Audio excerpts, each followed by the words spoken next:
Welcome to In Good Company, where relationships drive results, with your host, Lisa Kilrea. In each episode, we explore how great leaders build trust, inspire teams, and turn meaningful connections into real success.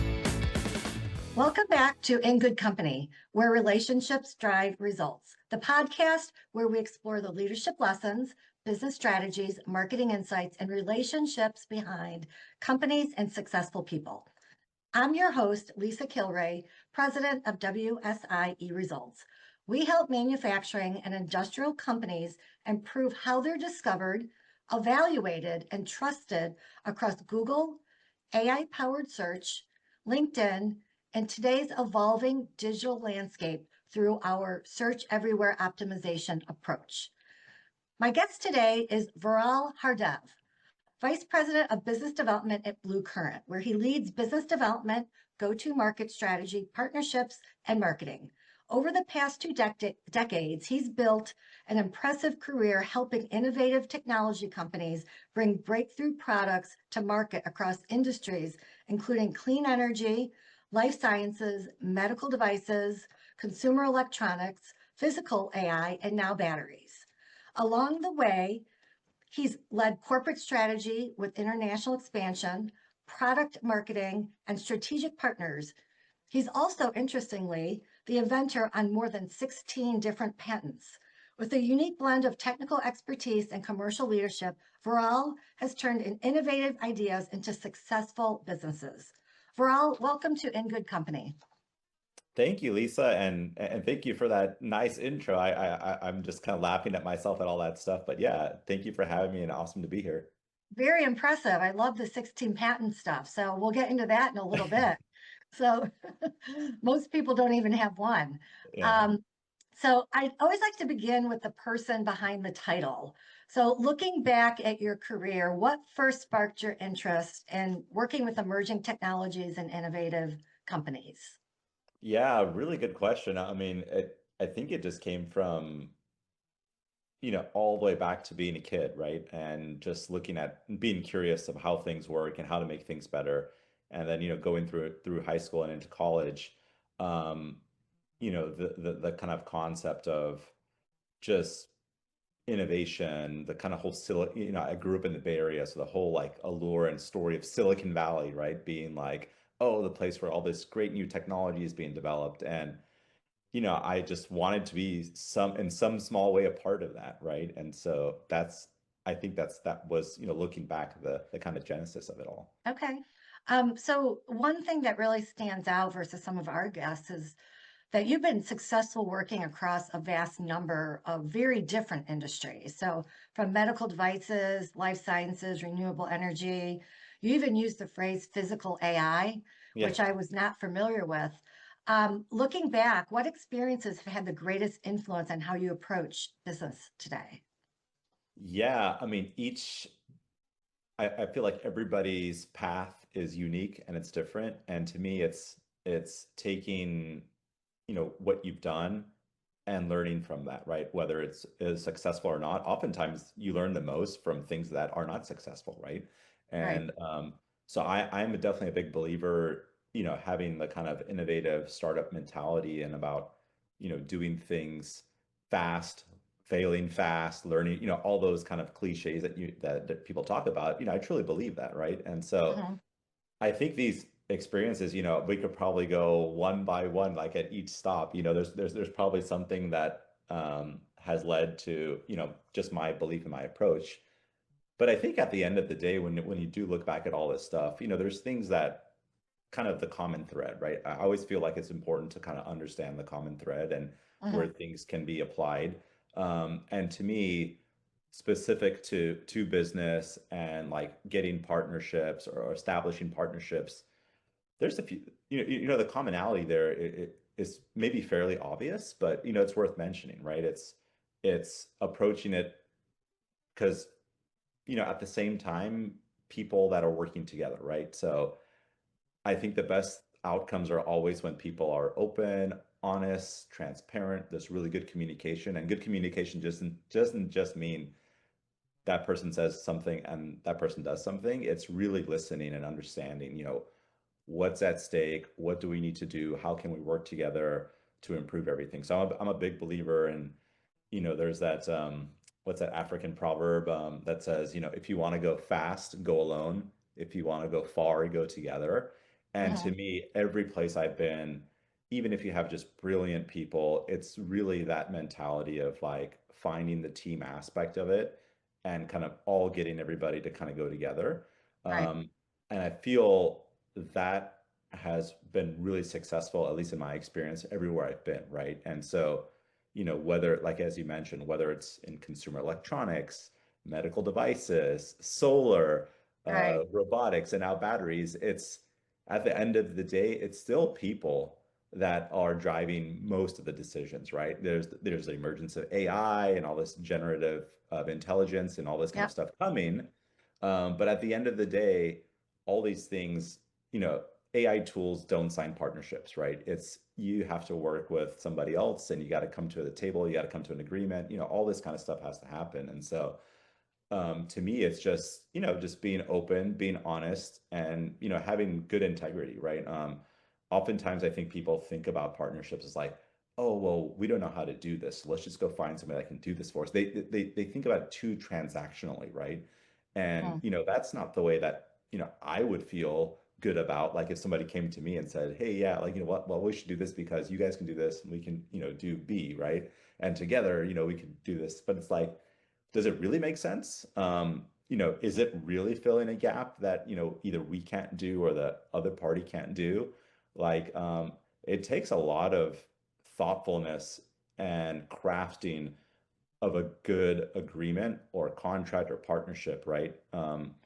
As opposed to being too transactional. And so I know it might not be true for everybody at all times, right? But when I think about these things, it's building relationships.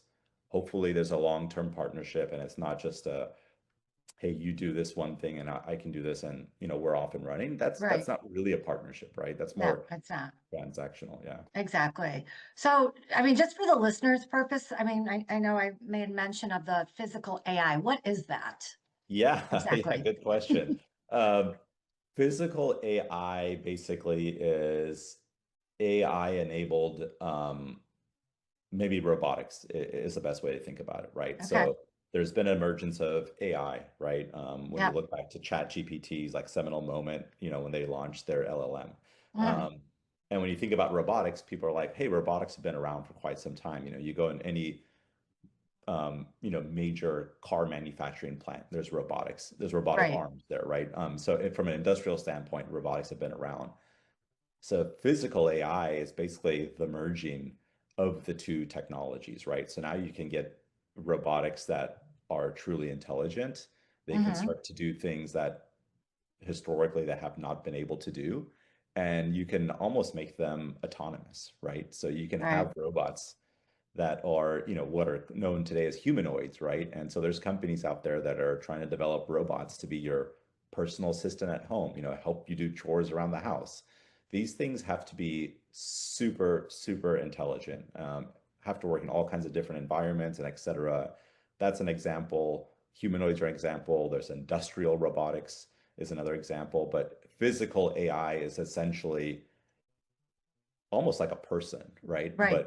But it's got all the capabilities that a person doesn't have. It could be super strong. It could maybe reach things. It could do things that we as humans physically just can't do. Right. Um, so it's this whole like space that's growing and emerging, and there's a lot of excitement and interest there for really good reasons. But it's something too that I think it's not only coming, I think it's already here.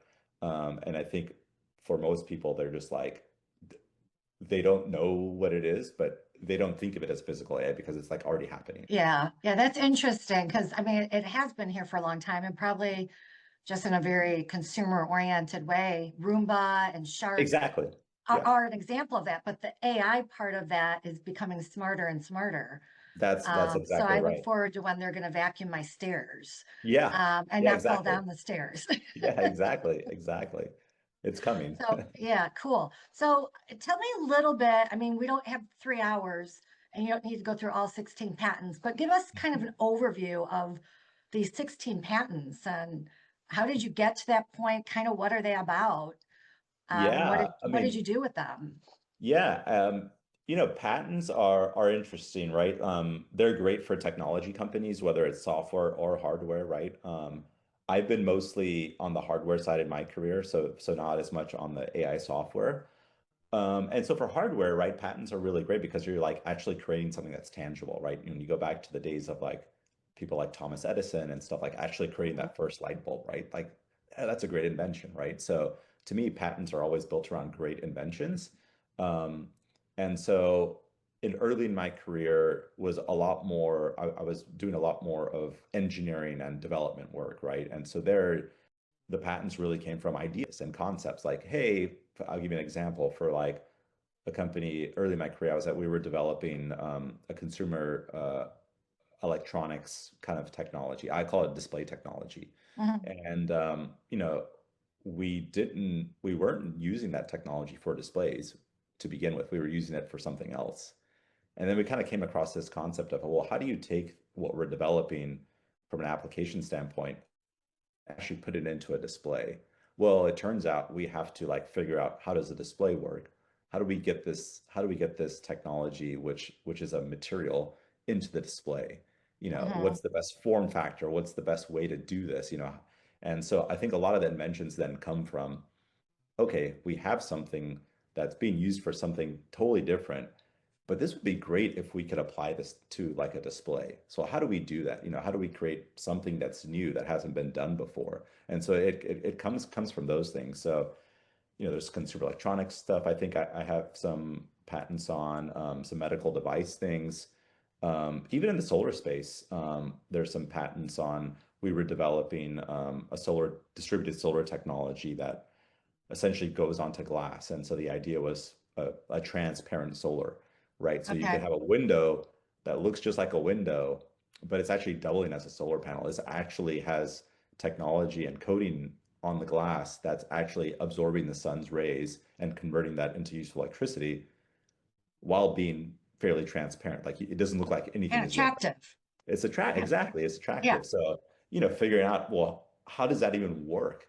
Right. What could you do with that energy, right? So you can start to be really creative. So the the patent side, the people that in my career and even mentors I've had that are just like incredibly brilliant people around patents have been all really creative, right? They're always thinking, the kind of classic cliche, thinking outside the box. Well, Right. what if you could do this? Let's try this. And it could even be in a lab setting or something like that. But part of that like product development journey from like a concept and invention to going is really fun and really exciting. Yeah. That is very cool. So one of the things I've noticed is that some incredible technologies, patented or not, never achieve commercial success the way they deserve to. Not because the Yes. technology isn't strong, but because the market never fully gives you credit for or understands the value. You've spent so much of your time helping companies in the engineering space, developing things, bridging the gap between innovation and commercialization. I'd love to learn more about what you learned along the way. Yeah, I mean, you couldn't have said it any better. Like, what I've learned along the way is the best technology is not always going to win, right? Right. And that could be for a number of reasons. Um, it could be the market is not right. It could be economics are not right. It could be that it's a great technology. Maybe nobody really actually wants it or wants to pay for it, right? Yeah. It could be things that you can't control, right? And so what I've learned is like you should be cognizant about what's happening, in the macro environment, but you can't don't stress and worry about things you can't control, right? What you can control is your next step, your next action, right? Like I can decide to, hey, this product didn't work. I can decide to, should we iterate? I can decide to go back to the drawing board. It's that next action that I think you actually take that helps you in the journey, right? And so, um, yeah, there's there's just so many things there, but I think the So many thing that, variables. yeah, so many variables, and that's what makes it, to me, as kind of an optimist, makes it fun. It makes it challenging, Right. right? I mean, I think the best output you have is when you enjoy what you are doing and you're having fun, right? And to me, even just thinking back on stories about when things didn't work out, yeah, in the moment it probably sucked, and I remember, Yeah. being in that moment. But when you look back, it's like you learned something. Did you have fun? If you didn't have fun, okay, well, how can you have more fun, right? Because to me, if it becomes more natural, like you enjoy doing what you're doing, you kind of don't even look at it as work. You kind of look at it as like, hey, Yeah. just enjoying doing this. I can do this better, or I can't do this better. I'm not kind of clocking in or clocking out in terms of, oh, I can't wait till it's 5 p.m., and I'm out of here and I can like don't have to worry about work. I enjoy thinking about things, right? Like Yeah. even if I'm even on the weekend, even at night, even in the morning, right? Like, oh, what is there something I could be doing to improve myself, to look back and reflect on things? Um, One of the things I've learned in my journey too is people have a tendency to just get really busy and fill up their calendar, and whether it's on calls or meetings. But what I've learned more recently is like you got to carve out time as focused time, right? Whether Right. that literally means putting on your calendar focus time for 30 minutes or 15 minutes, whatever it is. You need time to focus, you need time to reflect and think about what's just happened or what's going to come up, so you don't feel like you're in so much of this just constant struggle to keep up. And I know so many of my peers and people I've talked to, we talk about it all the time. Oh my God, I'm just so busy. I don't have any time. And it's like, you got to be able to control I know it's easier said than done, Yeah. but you feel True. so much better when you feel like you're in control of your own time, right? Right. And I know it's challenging and it's not the same things don't apply for everybody and Right. different stages and stuff like that. But I think it's important to truly take that time to reflect yourself, take a break. My wife always jokes, even the president takes breaks. Even the president goes for a walk or goes play basketball or does something, right? Right. And so I think if people think about it that way, you kind of don't take yourself too critically, take yourself lightly, and kind of just enjoy. And then I think things naturally come.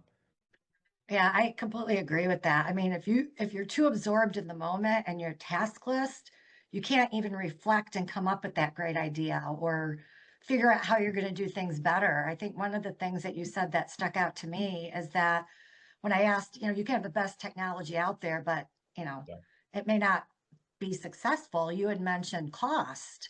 yeah, It's unaffordable. That's a really obvious one. yeah, So then you go back to the drawing board, I imagine, you figure out how to produce it more economically so people yeah, yeah, can afford exactly. it.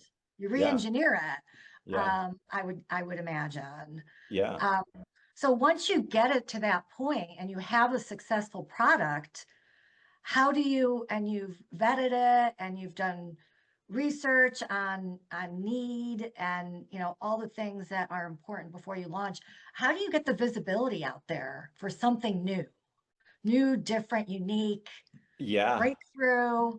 yeah. It's there's a whole like marketing science to that, right?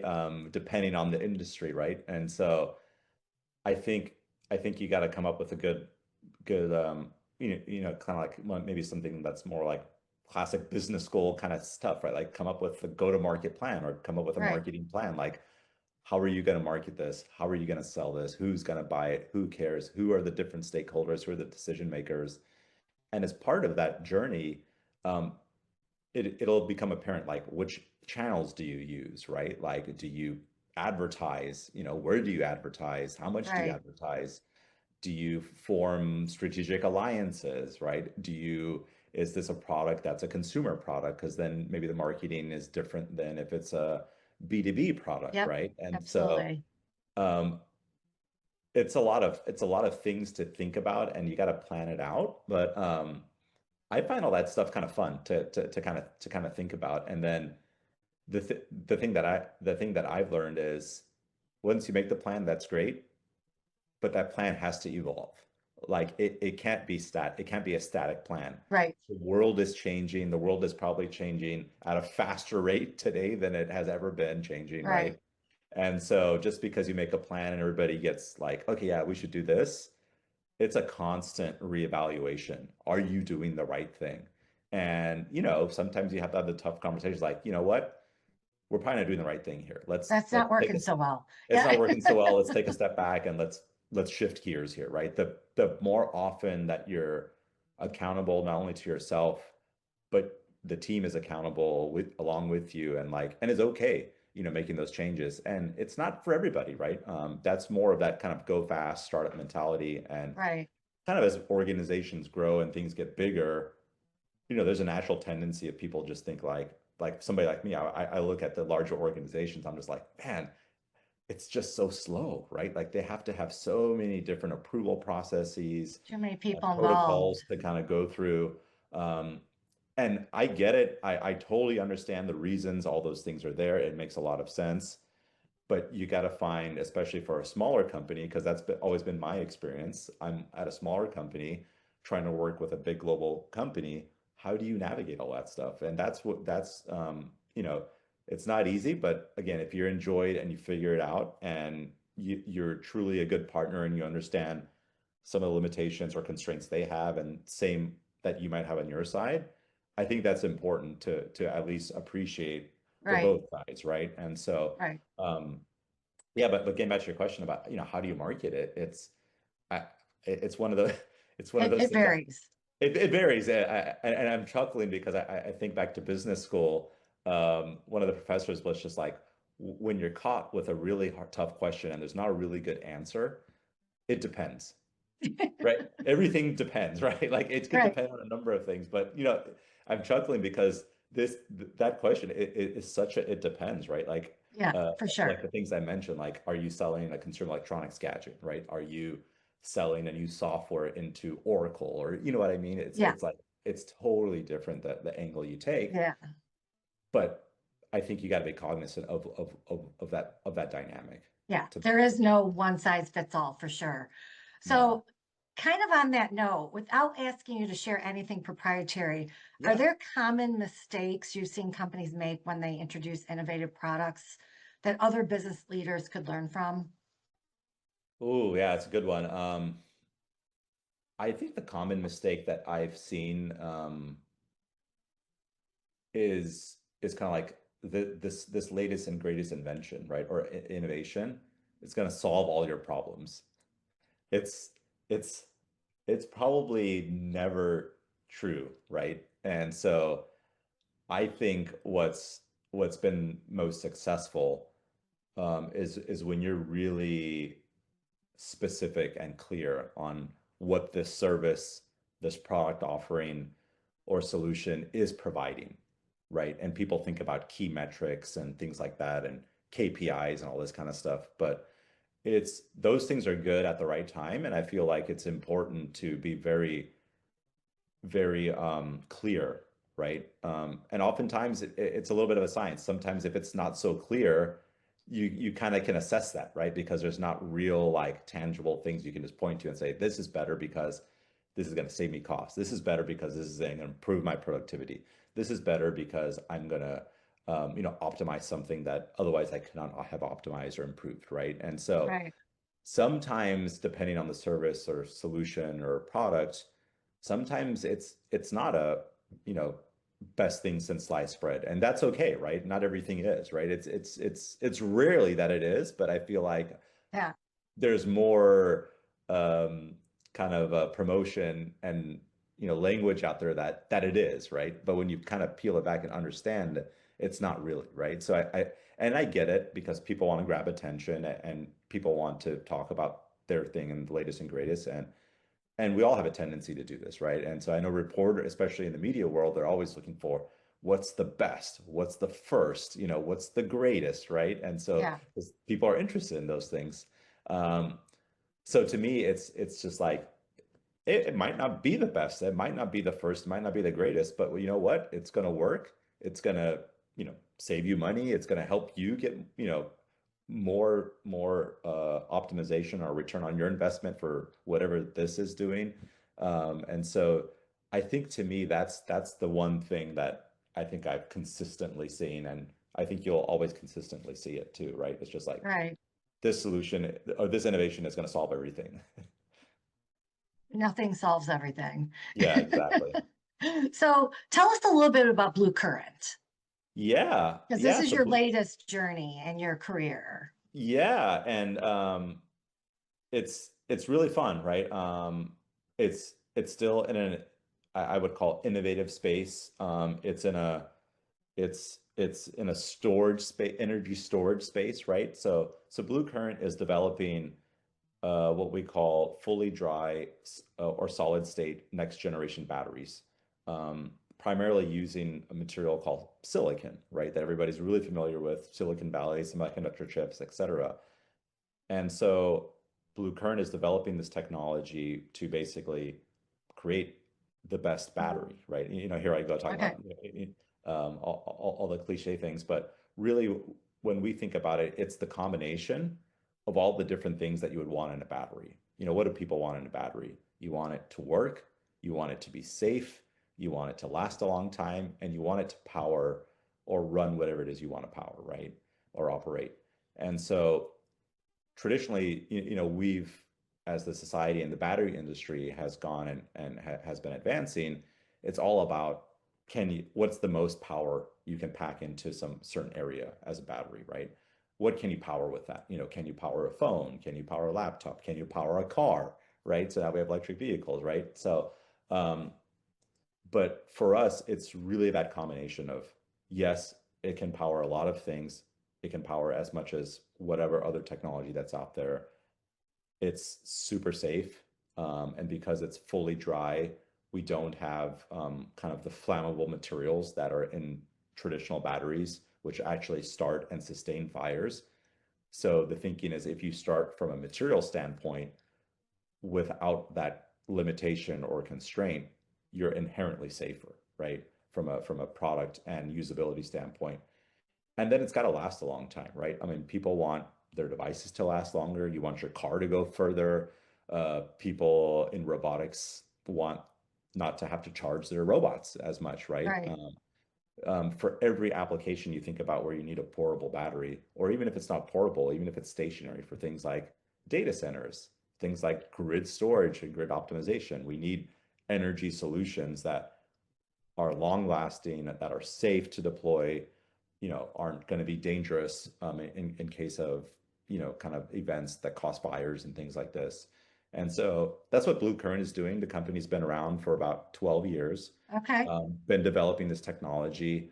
And, we're proud to have great partners and investors, people like Amazon and the Koch family and the Koch kind of group behind us.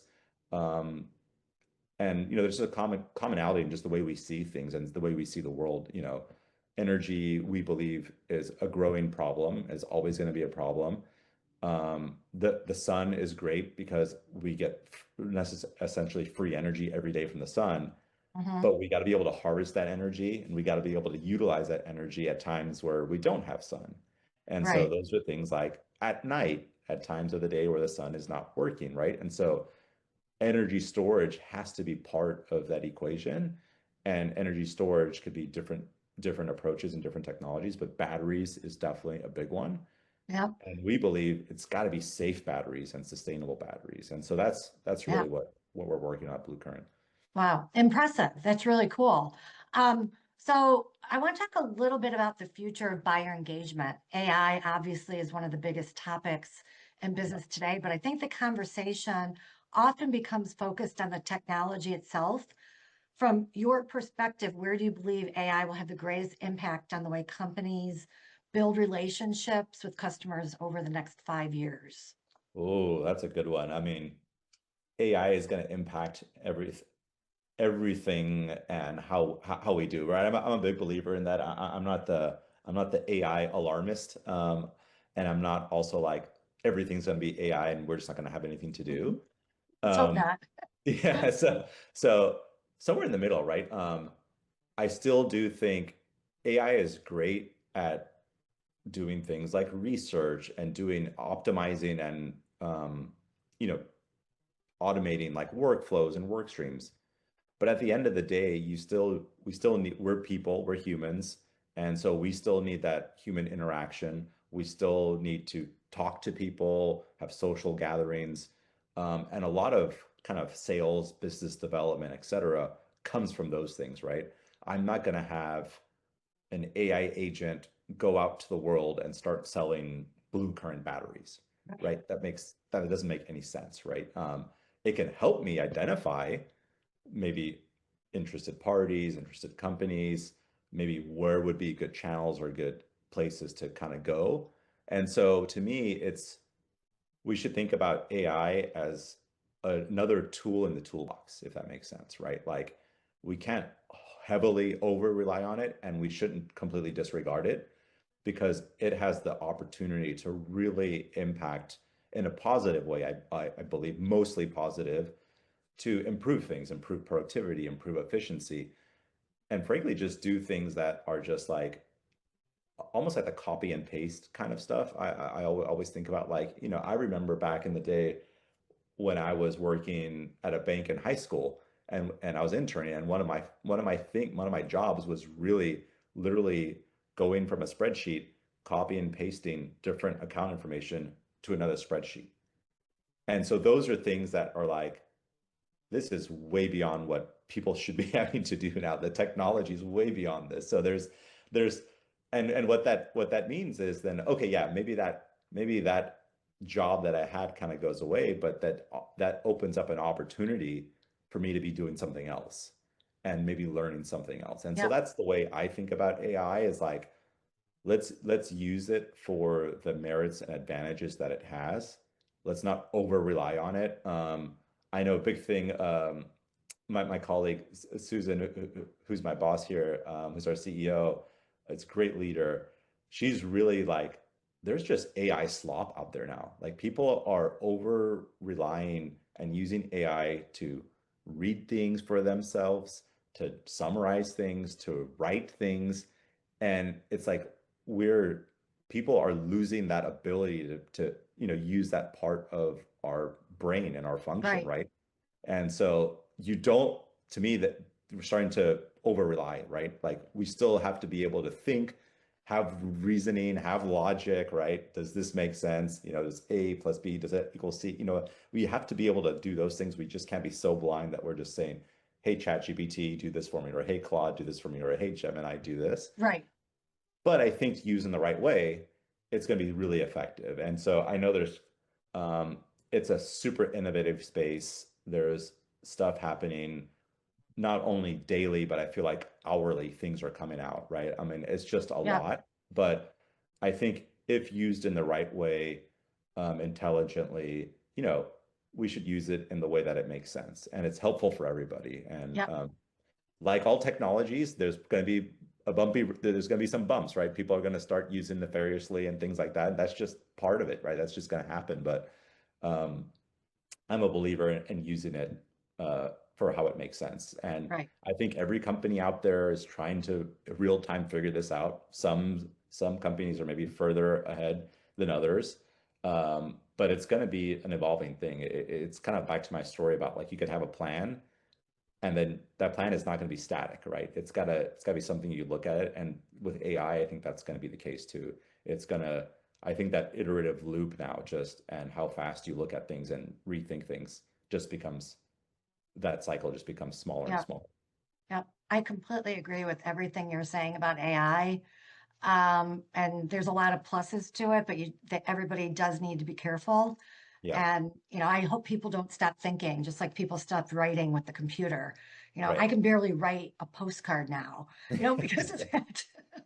I, But I hope because of all these tools, people still think. And, they're not just having the AI do their thinking for them, because yeah, that would not be a good spot for us all to be in. yeah, exactly. And I find myself sometimes in that trap too. I'm like, well, let me ask it this, or let me have it run this, or make this analysis. And I'm like, wait a minute, it's good for what it can do, but then I still have to, you know, um, digest it and think about it and like, does this make sense? And AI is it's people talk about generative AI and stuff. It's coming. It's not there yet. It's not super intelligent enough for it to do kind of what somebody who's really capable or an expert in a certain field would do, right? It's good at picking up all the publicly available worldwide information and giving you something, right? But that's sometimes that's good enough, but Yeah. oftentimes It's it's not not good smart enough. enough to do open heart surgery.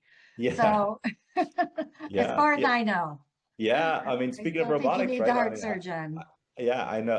I have a lot of friends who are surgeons, and either from school or just people I know, and robotics. Going back to robotics, robotics have been used in the Right. surgery room for quite some time already, right? And so all this stuff is out there, but it's again, to me, it's just like if you use that tool in the right way, it's good, right?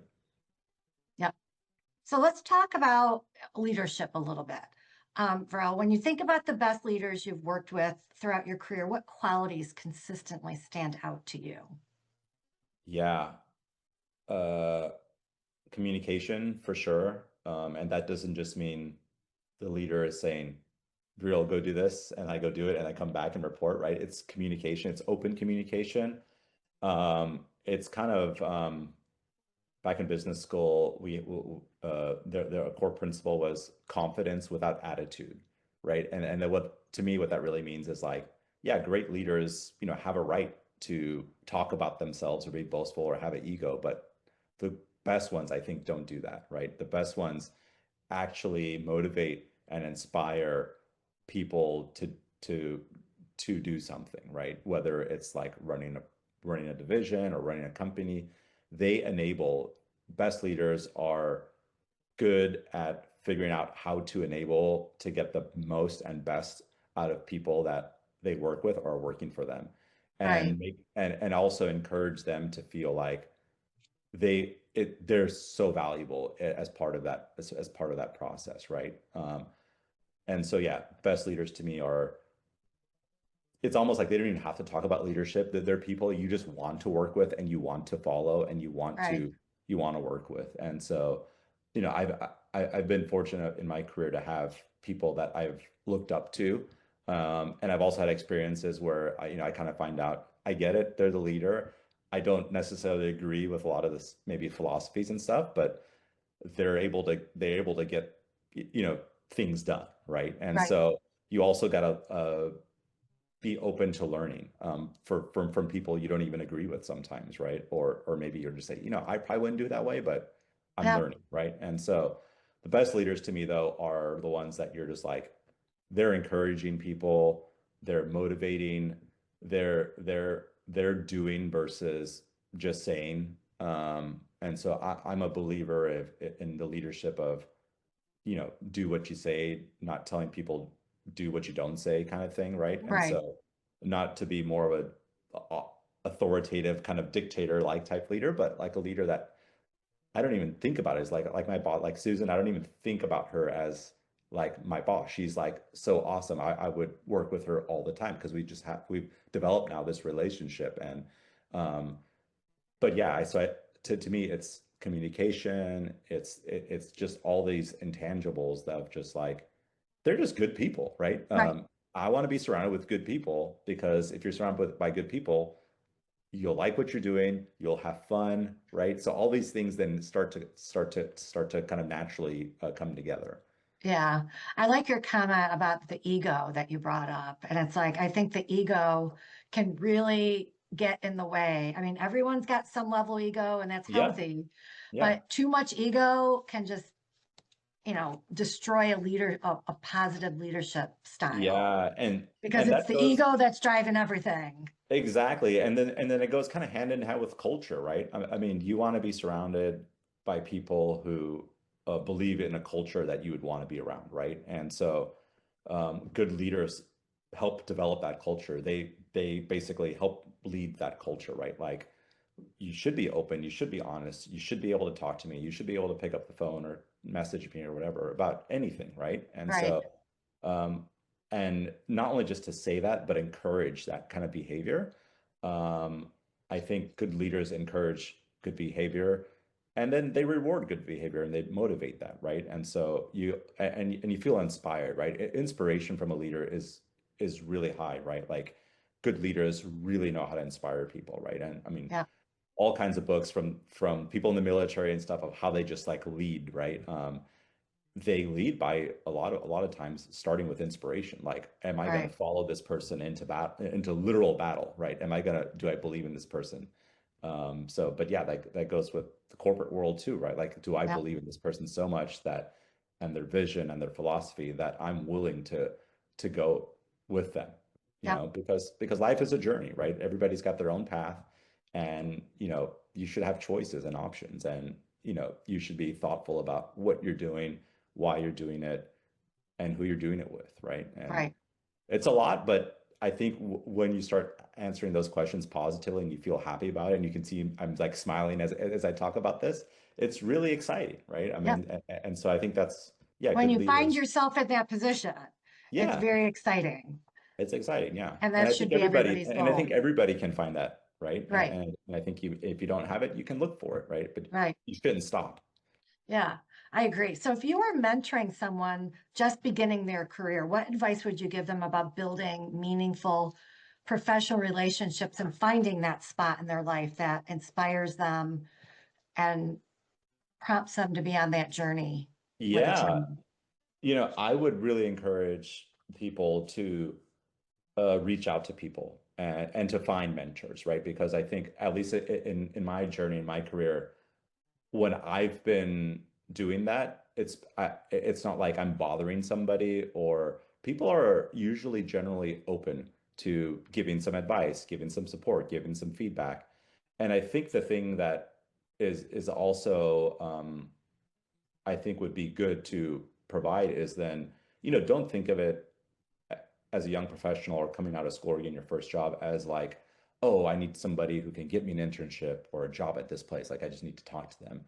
Like, don't think about it, going back to my the earlier discussion about transactional stuff. Don't think about it like, think about it like, what can I help? I want to go talk to this person. They probably have so many things going on, in their life or their work or whatever.